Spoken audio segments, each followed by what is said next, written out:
It's perhaps the most crucial round at the World Blitz Championship in Kazakhstan.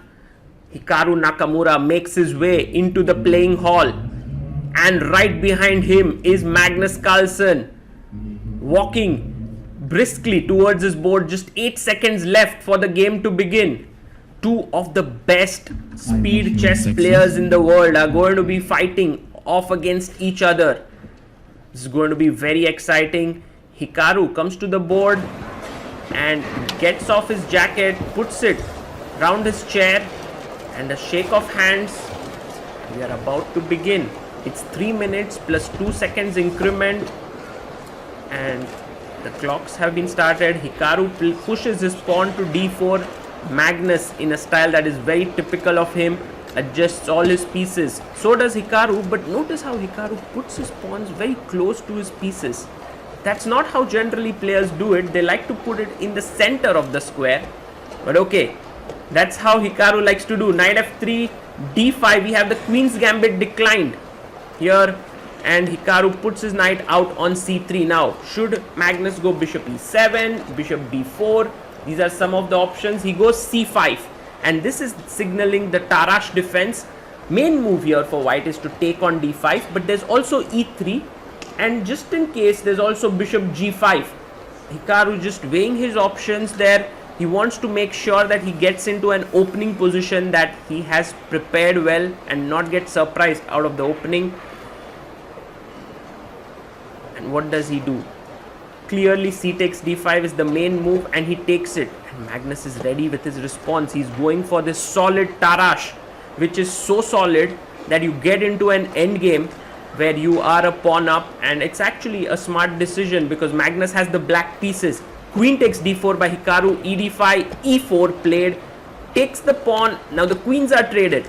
So notice black is a pawn up, but in return here black is going to lose the bishop. Now so white has the bishop pair, plus these pawns are slightly mangled. So if white can win back the pawn here, he would be clearly better. What does Hikaru do now? He puts his bishop to g5, pins the knight, and his threat is to take on e4. So how should Magnus play? Maybe he goes king e8, so that you at least have to give up your bishop pair. But no, he goes knight c6. Now this is not really a great move, or is it? Because white generally goes bishop c4 or long castle, but why can't we just take this pawn? Then we have the bishop pair, better structure, everything. Well, the reason is that Magnus can give this check, knight d2, and you can feel that black has superior development, and it's very easy for black to just continue developing h6. Notice that if the bishop moves away, then the knight can even jump in the center, or you can connect the rooks with king e7.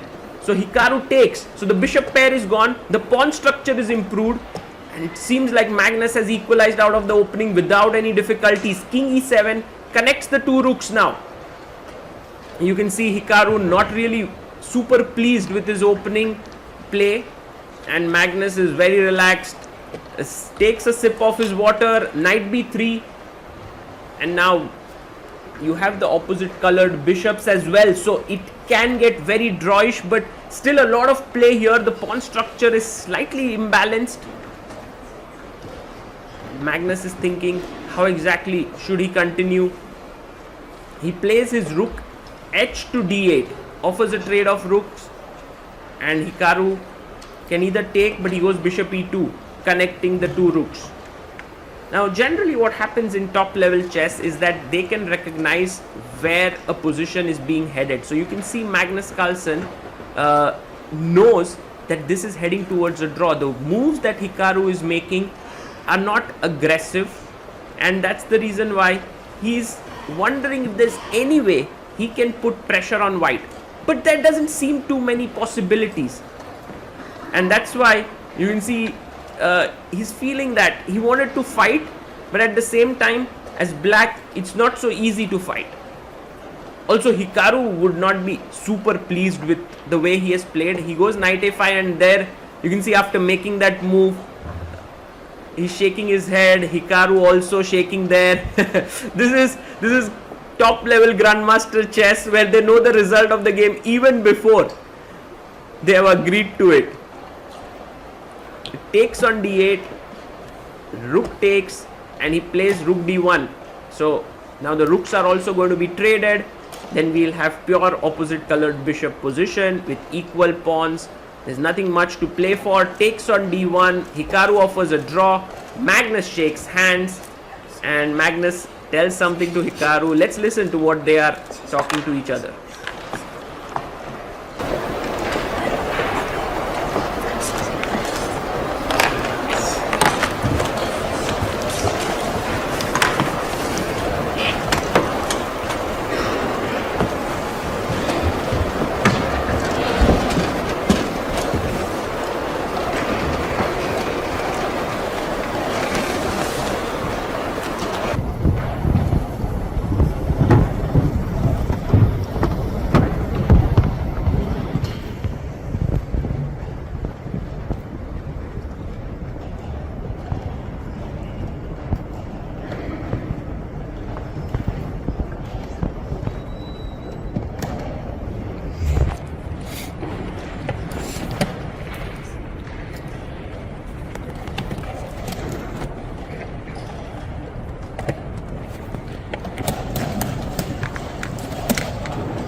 Life is full of exciting events, but it is our first impressions that we remember best.